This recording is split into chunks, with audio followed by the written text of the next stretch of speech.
केदारनाथ 12 भव्य ज्योतिर्लिंग में से केदारनाथ एक है, जहां हर साल लाखों की संख्या में लोग श्री केदार जी के दर्शन के लिए आते हैं। उत्तराखंड में स्थित ये केदारनाथ ज्योतिर्लिंग भक्तों के लिए मोक्ष का द्वार है।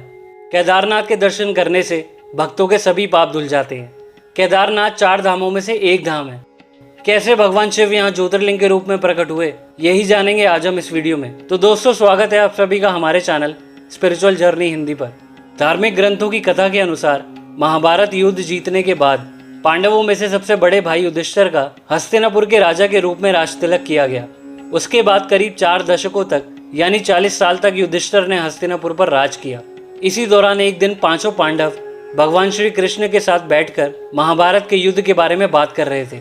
बातों ही बातों में पांडवों ने श्री कृष्ण से कहा, हे नारायण, हम सभी भाइयों पर अपने गुरु और अपने भाइयों की हत्या का पाप है, तो इस पाप से कैसे मुक्त हुआ जाए।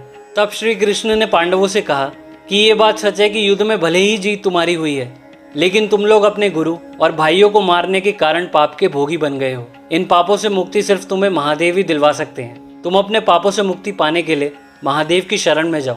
उसके बाद श्री कृष्ण वहां से चले गए। इधर पांडव पापों से मुक्ति पाने के लिए चिंतित रहने लगे और मनी मन सोचते रहे कि कब हम राजपाट त्याग कर शिव जी की शरण में जाएं। उसी बीच एक दिन पांडवों को पता चला कि भगवान श्री कृष्ण ने अपना देह यानी बॉडी त्याग दी है और वो अपने परम धाम लौट चुके हैं। ये सुनकर पांडवों को पृथ्वी पर रहना सही नहीं लगा। पांडव अपने गुरु, मित्र और अपना सब कुछ पहले ही युद्ध में खो चुके थे। अब श्री कृष्ण भी साथ नहीं रहे थे। ऐसे में पांडवों ने हस्तिनापुर के राज्य को परीक्षित के हाथों में सौंप दिया और द्रौपदी के साथ भगवान महादेव की तलाश में निकल पड़े। पांचों पांडव और द्रौपदी भगवान महादेव के दर्शन के लिए सबसे पहले काशी पहुंचे, पर महादेव उन्हें वहां नहीं मिले। उसके बाद पांडवों ने कई जगह भगवान शिव को ढूंढने की कोशिश की। पांडव जहां कहीं भी जाते, भगवान शिव उनके वहां पहुंचने से पहले ही वहां से चले जाते। एक दिन पांडव और द्रौपदी भगवान शिव को ढूंढते हुए हिमालय तक जा पहुंचे। भोलेनाथ ने जैसे ही पांडवों को देखा तो वो छिप गए, लेकिन युधिष्ठिर ने उन्हें देख लिया। उन्होंने भगवान शिव से कहा कि हे प्रभु, हम आपके दर्शन किए बिना यहाँ से नहीं जाएंगे। हमने पाप किया है, ये बात हम अच्छे से जानते हैं, इसलिए आप हमसे छिप रहे हैं। तभी पांडव महादेव से मिलने के लिए आगे बढ़ने लगे।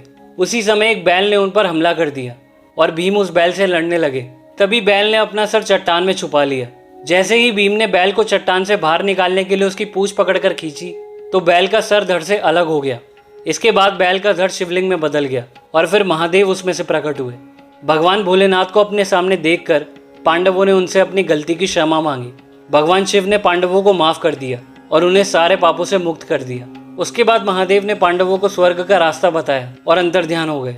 उसके बाद पांडवों ने शिवलिंग की पूजा अर्चना की।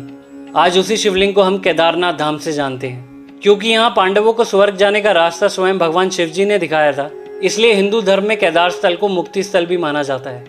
तो दोस्तों, यही थी हमारी आज की वीडियो केदारनाथ के बारे में। आई होप आप लोगों को वीडियो पसंद आई होगी। वीडियो पसंद आए तो वीडियो लाइक करना, नीचे कमेंट में हर हर महादेव ज़रूर कमेंट करना। मिलते हैं नेक्स्ट वीडियो में। हर हर महादेव।